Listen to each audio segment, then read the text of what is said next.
आपको जरा बराह रास्त लिए चलते हैं। शंघाई ताउन तंजीम के सरबराह काउंसिल का इजलास जारी है, जिससे वजीर आजम इमरान खान खिताब कर रहे हैं। 75th anniversary of the United Nations, we strongly support the central role of the United Nations in maintaining international peace and security and advancing global sustainable development. We stress the importance of faithfully implementing UN Security Council resolutions for peaceful solutions of outstanding disputes to create an environment of stability and cooperation.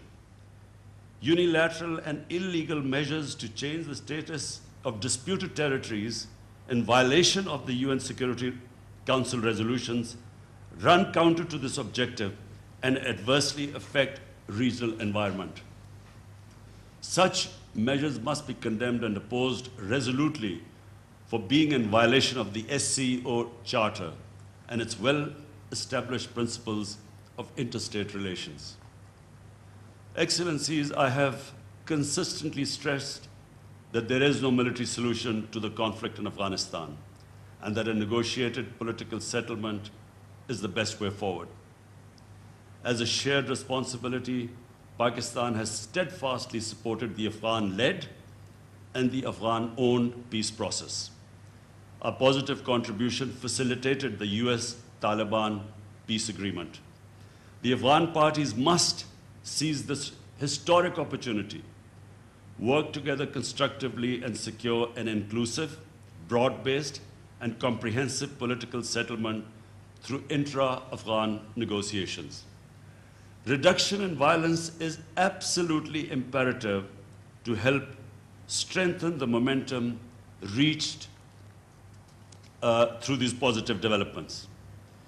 We must also remain mindful of the challenges ahead, especially the role of the spoilers within and outside, who do not want peace and stability to return to Afghanistan. Return of the Afghan refugees to their homeland with dignity and honor should be an essential part of the peace negotiations. On the Iranian nuclear issue, we share SCO's call for effective implementation of the Joint Comprehensive Plan of Action. We join our SCO partners in focusing on the prevention of an arms race in outer space and international information security. The overarching goal of the international security architecture should be the promotion of equal and undiminished security of all states. We welcome the emphasis by the SCO members on data security. In this regard, we strongly support China's Global Digital Data Security Initiative. We reiterate our strong support for coordinating our efforts at this relevant multilateral fora to counter the growing menace of narcotic drugs. Excellencies, Pakistan has been in the forefront of the struggle against terrorism. Our resolve to continue this fight remains undeterred. We believe it is wrong to use terrorism-related allegations as a political tool to malign and target any country, religion, or race. It's critical to address the scourge of terrorism in all its forms and manifestations, including state terrorism perpetrated against people living under foreign occupation in disputed territories.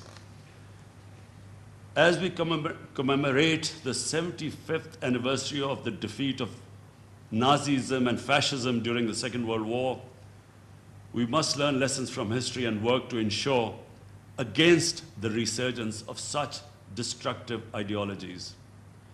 We must also continue to steadfastly oppose extremist and xenophobic tendencies, including racist ideologies inspired by neo-Nazism and Islamophobia. We must resolutely oppose divisive policies based on prejudice and discrimination and focus on building interfaith and cross-cultural bridges. It is imperative that willful provocations and incitement to hate, especially on religious grounds, are universally outlawed. Deliberately insulting religions and sacred religious symbols provokes hatred and violent extremism, leading to further polarization and fragmentation of humanity.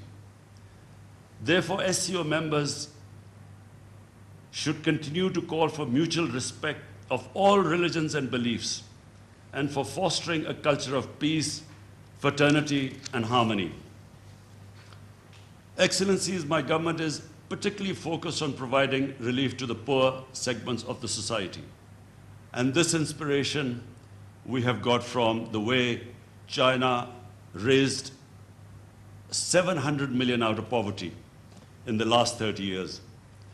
In this context, we thank all members of supporting our initiative for establishing an SCO special working group on poverty alleviation. We must pool our efforts to fight the threat posed by climate change. It is important that all commitments made in the Paris Agreement on climate change are fulfilled. In particular, the commitment to mobilize $100 billion annually as climate finance. On its part, Pakistan is making renewed efforts to mitigate adverse effects of climate change. We have launched an ecosystem restoration initiative.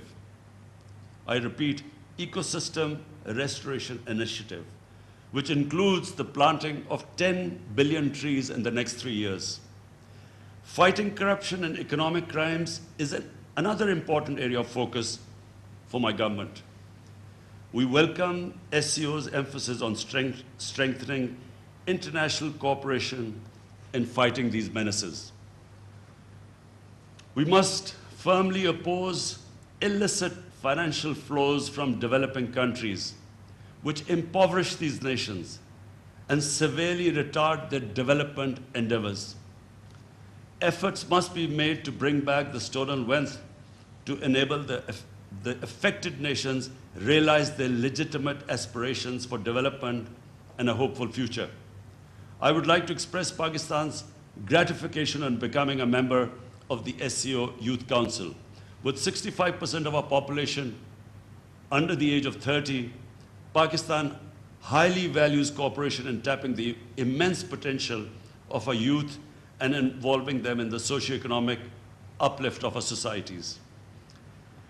Excellencies, going forward, I would like to make 6 specific proposals aimed at galvanizing our mutually beneficially, result-oriented efforts through the SCO platforms. First, we should create an SCO knowledge bank of best practices to fight COVID-19 in order to guide us through the second wave and beyond.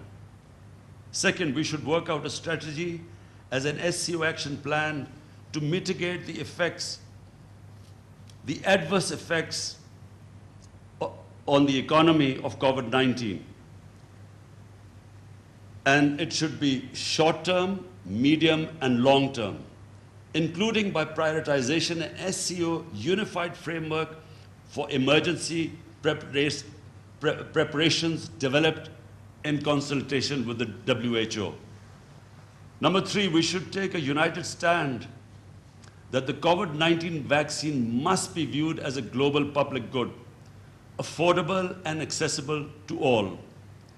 Fourth, we should call for more measures by G20 to meet common challenges like climate change, deteriorating environment, widening inequality within and among nations, poverty, disease, hunger and sustainable development, and above all, the illicit movement of money from developing world to offshore bank accounts to rich countries, which is devastating the developing world.